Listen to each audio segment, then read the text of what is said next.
સનાતન હિન્દુ સંસ્કૃતિને આગળ ધપાવવા માટે પ્રયત્ન કરતી બીએપીએસ સ્વામિનારાયણ સંસ્થા દ્વારા પણ ગઈકાલે ડબકા ગામ મુકામે નૂતન બીએપીએસ સ્વામિનારાયણ મંદિર ડબકાના મૂર્તિ પ્રતિષ્ઠા મહોત્સવ અંતર્ગત સાંસ્કૃતિક દિનની ઉજવણી કરવામાં આવી હતી।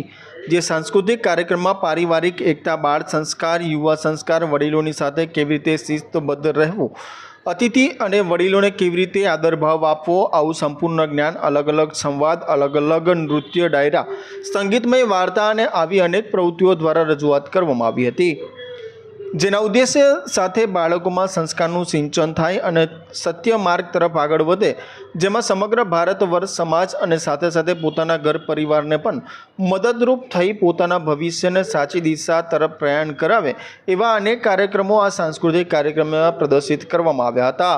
ખાસ કરીને વાત કરવામાં આવે તો ડબકા ગામે ભવ્ય વિશાળ કાર્યક્રમનું આયોજન કરવામાં આવ્યું હતું, જેમાં હજારોની સંખ્યામાં ભક્તો સહિત તમામ લોકો ઉપસ્થિત રહ્યા હતા। ત્યારે બીએપીએસ સંપ્રદાયના સંતો મહંતોની પણ ઉપસ્થિતિ જોવા મળી હતી। ત્યારે અલગ અલગ પ્રદર્શની પણ કરવામાં આવી હતી।